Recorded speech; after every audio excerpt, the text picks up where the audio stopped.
Pyramid మాస్టర్లందరికీ నమస్కారాలు. ఈరోజు ఒక విశేషమైన రోజు మన అందరికీ. ఈరోజు గురు పౌర్ణిమ. గురు పౌర్ణిమ సందర్భంగా పిరమిడ్ మాస్టర్స్ అందరికీ నా యొక్క అభినందనలు, కంగ్రాచులేషన్స్ అండ్ ప్రణామ్స్. ఈరోజు నేను విశేషంగా శ్రీ సదానంద యోగి గారిని తలుచుకుంటున్నాను. ప్రతి సంవత్సరం అక్కడ నందవరంలో ఉండి అక్కడ మనం ఈ యొక్క గురు పౌర్ణిమ సెలబ్రేషన్స్ చేసుకుంటూ ఉండేవాళ్ళం. కానీ ఈసారి ఇంట్లో కూర్చుని ఇది సెలబ్రేట్ చేసుకుంటున్నాము. గురు పౌర్ణిమ శ్రీ సదానంద యోగి గారిని మనం తలుచుకుంటున్నాము. మన పిరమిడ్ స్పిరిచువల్ సొసైటీ మూమెంట్కి ఆయన ఆది పురుషుడు, బీజం, మూలం. ఈరోజు ఆయన్ని తలుచుకుంటూ మనం ఈ రోజంతా గడుపుతాం.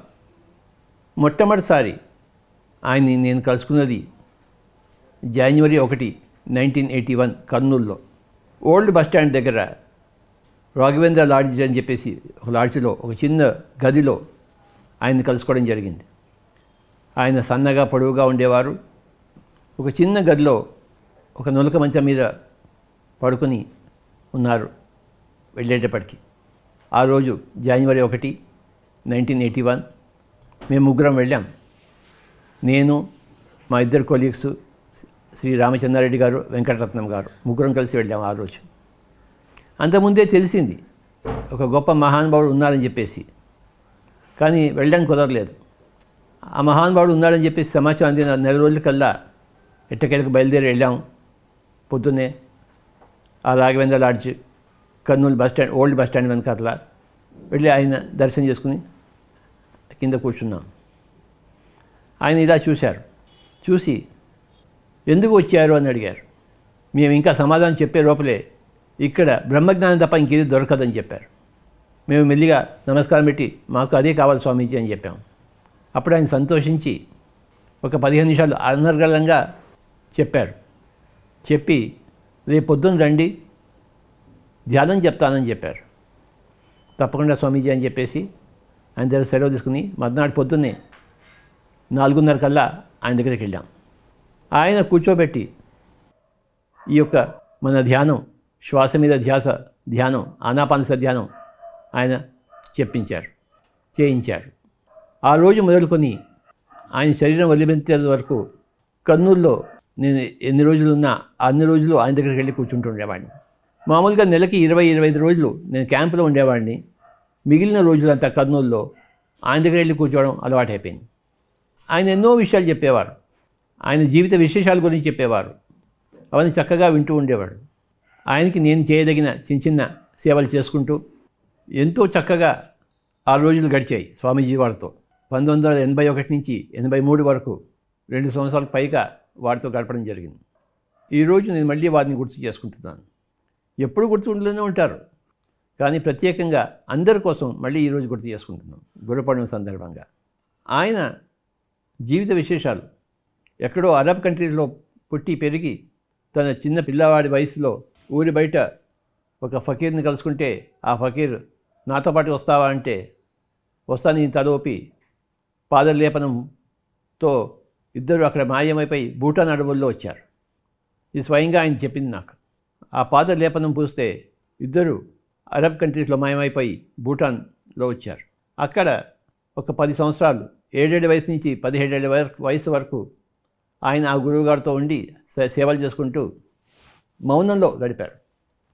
ఆ గురువు మాట్లాడలేదు, ఈ అబ్బాయి మాట్లాడలేదు. 10 సంవత్సరాలు అలా గడిచిపోయింది. చివరికి ఒకరోజు ఆ 17 అబ్బాయిని తన ఒళ్ళో పెట్టుకుని ఆ గురువుగారు నేను పోయే సమయం వచ్చింది ఆయన అప్పుడు నోరు తెరిచాడు ఆయన. అంటే ఒక్కొక్కరి జీవితాలు ఎలా ఉంటాయో చూడండి. అందరి జీవితాలను చూసుకుంటేనే మన జీవితం గురించి మనకు అర్థమవుతుంది. ఆ చిన్న అబ్బాయి అరేబియా నుంచి మరి భూటాన్కి వచ్చి మాట్లాడే వాళ్ళు ఎవరు లేరు, ఇంతసేపు ధ్యానమే. మరి 10 ఏళ్ళు గడిచిపోయిన తర్వాత అప్పుడు నోరు ఇప్పినప్పుడు అప్పుడు పోతానని చెప్పారట ఆయన. అలా చెప్పేసి ఆయన వెళ్ళిపోయారు, శరీరం వదిలిపెట్టేశారు. ఈ అబ్బాయి ఆ శరీరాన్ని పాతిపెట్టి అక్కడే కూర్చొని ఏడుచుకుంటూ 3 రోజులు జరిగిన తర్వాత అక్కడి నుంచి ఒక వాయిస్, ఆ శరీర వాణి వినపడింది ఆ అబ్బాయికి.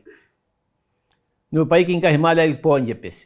ఆ అబ్బాయి ఏడ్చుకుని ఎక్కడికి పోను, నాకు ఇక్కడే ఉంది, నాకు ప్రపంచంలో ఎవరు లేక ఉన్న ఒక్కడు కూడా ఇక్కడే ఉన్నారు, నేను ఎక్కడికి పోను, ఇక్కడే ఉంటాను, నాకు ఇంకే ప్లేసు లేదని చెప్తే అలా కాదు నువ్వు హిమాలయాలకు పోవాలని మళ్ళీ ఆర్డర్ వచ్చింది. అప్పుడు ఆ అబ్బాయి మళ్ళీ కష్టపడి మళ్ళీ హిమాలయాలకు వెళ్ళి పర్వతాల మధ్య పోతుండగా అక్కడ ఒక చక్కటి ప్రదేశం దొరికింది. చక్కగా చెట్లు, ఫలాల చెట్లు, ఒక చక్కగా ఎన్నో మంది గుహలు, ఆ గుహల్లో ఎంతోమంది యోగులు అందరూ ఉన్నారు. అక్కడ పెద్ద సమూహం ఉంది. అక్కడికి ఈయన చేరారు. అక్కడ వారిని అడిగితే వీరికి ఒక గుహ ఇచ్చారు. నువ్వు ఆ గుహలో ఉండు నాయన అని చెప్పేసి. సో అక్కడ ఒక 80 సంవత్సరాలు ఆయన తపస్సు చేసుకున్నారట. ఆ గుహలో చక్కగా పళ్ళు తింటూ అందరితో కలిసి ఉంటూ ఆ గుహలో 80 సంవత్సరాలు ఉన్నారట. అక్కడ 80 సంవత్సరాలు ఉన్న తర్వాత మళ్ళీ అక్కడ ఆశ్రమ వాసులు చెప్పారంట, ఇక్కడ నీ పని అయిపోయింది, నువ్వు మళ్ళీ భారతదేశం వెళ్ళిపో అని చెప్పేసి, కిందికి వెళ్ళిపో, హిమాలయాలు కిందికి వెళ్ళిపో అని చెప్పారు. నేను మళ్ళీ ఎక్కడికి వెళ్ళాలి, ఇక్కడే ఉండాలి కదా, నేను ఎక్కడికి వెళ్ళాలని ఆయన, లేదు నువ్వు వెళ్ళి తీరాలని చెప్పేసి వారు. తప్పదు మరి, అందరి ఆదేశం మేరకు, ఆజ్ఞ మేరకు మళ్ళీ ఆయన హిమాలయాల కిందికి వచ్చి అనేక ఊళ్ళు తిరుగుతూ ఎన్నో రాజ్యాలు, ఎన్నో రాజ్య సంస్థానాలు, అప్పుడంతా రాజ్యులమయం కదా, అలా తిరుగుతూ ఆయన చెప్పిన విషయం ఏంటంటే, ఒకసారి ఆయన వివేకానందం చూశారట. ఆ అబ్బాయి చాలా గట్టివాడు ఓయ్ అని నాతో చెప్పారు ఆయన. అంటే అప్పుడు వివేకానంద అబ్బాయి, ఈయన ఎప్పటివాడో, ఆ అబ్బాయి చాలా గట్టివాడు అని నాకు చెప్పడం జరిగింది వివేకానందం చూసిన స్వామీజీ వారు. అలాగే తిరుగుతూ చివరికి ఆంధ్రదేశం వచ్చి, ఆంధ్రదేశంలో తిరుగుతూ నంద్యాల ఆత్మకూరు మధ్య ఉన్న రేగడిగూడ అనే ప్రాంతంలో, ఆ రేగడిగూడ గ్రామంలో రామిరెడ్డి అనే ఒక ఆయన దగ్గరకు ఆయనకు వచ్చి అక్కడ ఎన్నో సంవత్సరాలు ఉన్నారు ఆయన. అప్పుడే మనకి విషయం తెలిసింది ఈ స్వామీజీ వారి గురించి. ఆయన అక్కడ రేగడిగూడ నుంచి మళ్ళీ కర్నూలు వచ్చారండి. కర్నూలులోనే ఉన్నారని మనకి తెలిసిందన్నమాట. సుమారుగా ఆయన కర్నూలు వచ్చింది కూడాను 1975లోనే అని నేను అనుకుంటున్నాను. అదే సమయంలో నేను కూడా హైదరాబాద్ నుంచి కర్నూలు వెళ్ళడం జరిగింది ఉద్యోగరీత్యా. అంటే ఎక్కడి హిమాలయాల యోగి, ఎక్కడి అరేబియన్ యోగి, ఎక్కడ హిమాలయాల యోగి భారతదేశంతో తిరుగుతూ చివరికే కర్నూలు వచ్చారు. అంటే ఎంతో గొప్ప ప్రణాళిక ఉంటే కానీ ఆ కర్నూలు రావడం జరగదు. పిఎస్ఎస్ఎంకి ఆయన శ్రీకారం చుట్టాలి కదా, అందుకోసం వచ్చారు ఆయన. మై డియర్ ఫ్రెండ్స్, ఇది ఆయన కథ, ఆయన నాకు వివరించిన కథ, అప్పుడప్పుడు ఆయన చెప్పే విషయాల ద్వారా నేను అల్లుకున్న కథ. ఒకసారి ఏమైందంటే, ఆత్మకూరు అడవుల్లో ఆయన చాలామంది గ్రామ ప్రజలను తీసుకెళ్లారట. అక్కడంతా వన భోజనం చేయడం కోసం. అందరూ వన భోజనాలు చేస్తుంటే 100-150 మంది ఉన్నారేమో. వన భోజనాలు చేస్తుంటే 2 పులులు వచ్చాయంట. ఆ పులులు వచ్చేసరికి అందరూ చెదరైపోయారు. ఈయన ఒక్కడే ఉన్నాడు. ఆ 2 పులులు వచ్చి ఆయన దగ్గర కూర్చొని కాసేపు సంభాషించి మళ్ళీ వెళ్ళిపోయాయంట.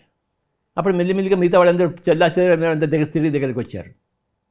ఏం బాబా వెళ్ళిపోయారంటే, పులి స్వామీజీ అన్నారట. వాళ్ళిద్దరు ఋషులు, పులులు కాదు, నాతో మాట్లాడడం కోసం వచ్చారు అని చెప్పారన్నమాట. ఇది స్వయంగా ఆయన చెప్పింది నాతో కథ. ఈరోజు ఆయన చెప్పినవన్నీ మళ్ళీ నేను గుర్తు చేసుకుంటున్నాను. ఆయన చెప్పింది ఇంకోసారి నేను గుర్తు చేసుకుంటున్నాను. అన్నములు ఆరగించినను, అంబభూషణాది దాల్చినను, కన్యతోడి కూడినను, కన్న తనూజను ముద్దు చేసినను, సకల బంధు నాప్తులను దాపు చేసి నటించినను, ఏ న్యూనము లేదు బ్రహ్మవేత్తలకిలన్. ఇది ఆయన చెప్పింది. ఇంకోసారి చెప్తాను. అన్నములు ఆరగించినను, అంబరభూషణాది దాల్చినను, కన్యతోడి కూడినను, కన్న తనుజను ముద్దు చేసినను, సకల బంధునాప్తులను దాపు చేసి నటించినను, ఏ న్యూనము లేదు బ్రహ్మవేత్తలకిలన్. అంటే నువ్వు బ్రహ్మవేత్త కావాలని, బ్రహ్మవేత్త ఏదైనా చేయొచ్చు అని చెప్పేసి ఈ చక్కటి పద్యంలో మనకి దొరికింది. ఆయన ఎప్పుడు శివరామ దీక్షితులు గారు, అచల రాజయోగి, వాళ్ళ గురించి ఎప్పుడు చెప్తూ ఉండేవారు.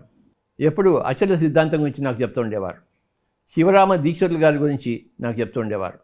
అందులో సిద్ధాంతంలో ఏముంటుందంటే, మూలము లేని గుర్తెరిగే ఈ శరీరం ఏమీ కాదని తెలుసుకోవాలి. అది అచల సిద్ధాంతం. మూలము లేని గుర్తెరిగే ఈ శరీరము గుర్తెరుగుతుంటుంది ప్రపంచాన్ని.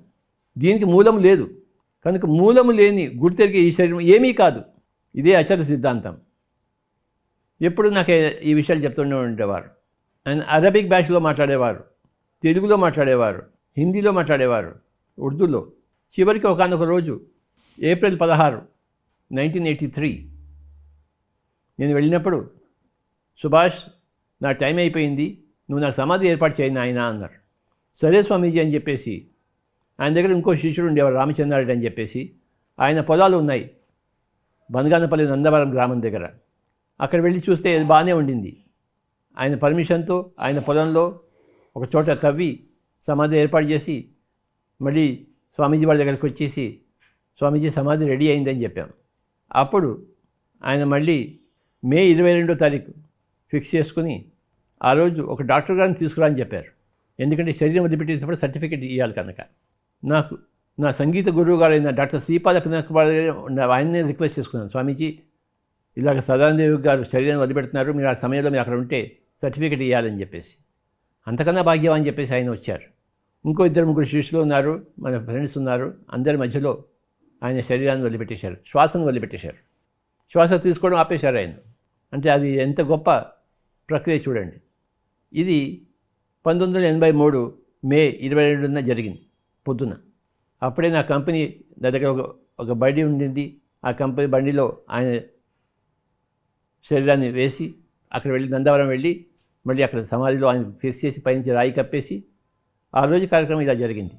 మై డియర్ ఫ్రెండ్స్, ఈరోజు గురు పౌర్ణమి సందర్భంగా యావత్ పిరమిడ్ స్పిరిచువల్ సొసైటీ మూమెంటు వారిని గుర్తు చేసుకుంటూ వారికి ధన్యవాదాలు చెప్పుకుంటాను. వారికి నమస్కరిస్తుంది, ప్రణామాలు చేస్తాను, సాష్టాంగ ప్రణామం. ఆయన చెప్పింది నాకు, సుభాష్ డూ ఆర్ డై, చేయి లేకపోతే చావు అని చెప్పేసి. ఏం చేయాలో నాకు చెప్పలేదు, అది మన ఇష్టం. కానీ మన ఇష్టం ఉన్నది మనం చేయడానికి కోసం వచ్చింది చేసే తీరాలి, లేకపోతే చచ్చే తీరాలి. అది ఆయన సందేశం, డూ ఆర్ డై. మనం ఎందుకోసం జన్మ తీసుకున్నామో అది చేసే తీరాలి, లేకపోతే ఆ జన్మ ఎందుకు? ఇది దాని అర్థం, డూ ఆర్ డైలో అర్థం. ఎందుకోసం మనం పుట్టాము, ఏ కారణంతో పుట్టాము? కారణం లేకుండా కార్యం జరగదు కదా. ఫలానా ప్లాన్ వేసుకుని మనం పుడతాం. ఈ జన్మలో ఇది చేస్తాను, ఇది చేస్తాను, గత జన్మలో అది చేశాను, ఈ జన్మలో ఇది చేస్తాను అని ఒక ప్రణాళికలతో వస్తాం మనం. మన ప్రణాళిక మనమే జవాబుదారి. మన ప్రణాళికలను ఎవరు నెరవేరుస్తారో మనమే నెరవేర్చుకోవాలి, లేకపోతే ఆ జన్మే వేస్ట్. అందుకే మన మెసేజ్ డూ ఆర్ డై, చేయి లేకపోతే సావు. రాముడు వచ్చింది దుష్ట సంహారం కోసం, శిష్ట రక్షణ కోసం. ఆయన చేస్తే తీరాలి. అందుకోసమే దశరథుడు కొడుకుని తనకు తెలియకుండానే అరణ్యవాసం చేయించాడు.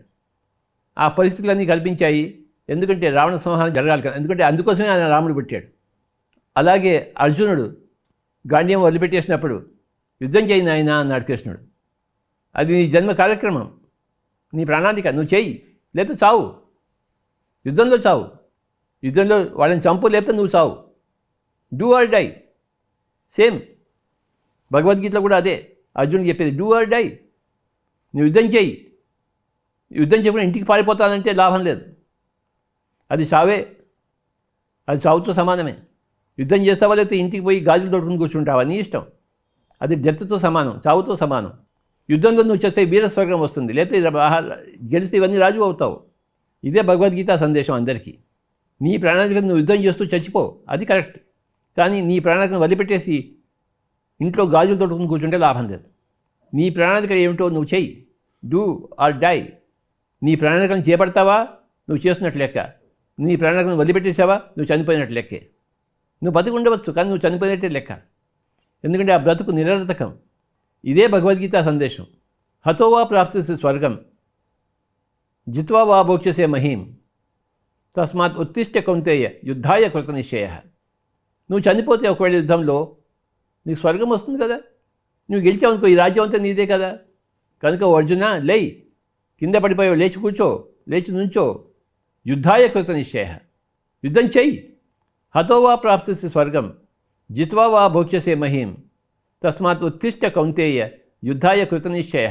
కనుక మన పిఎస్ఎస్ఎం మోటో అంతా కూడాను డూ అండ్ డైలో ఉంది. అందరికీ నమస్కారం. ఈరోజు మా అవతార బాబాజీ యొక్క విశేషమైన రోజు మనకి చేసుకుంటున్నాము, సెలబ్రేట్ చేసుకుంటున్నాము ఢిల్లీ నుంచి. ఆ ఢిల్లీ కార్యక్రమానికి నేను వెళ్ళాలి ఇప్పుడు. అందరికీ ఈరోజు ఇంతే. ఈరోజు రాత్రి 10 గంటల నుంచి 12 గంటల వరకు అందరూ 2 గంటల సేపు ధ్యానం చేద్దాము గురు పౌర్ణమి సందర్భంగా. ఒకటే మెసేజ్ అందరికీ, do or die, do or die, do or die. అందరికీ నమస్కారం.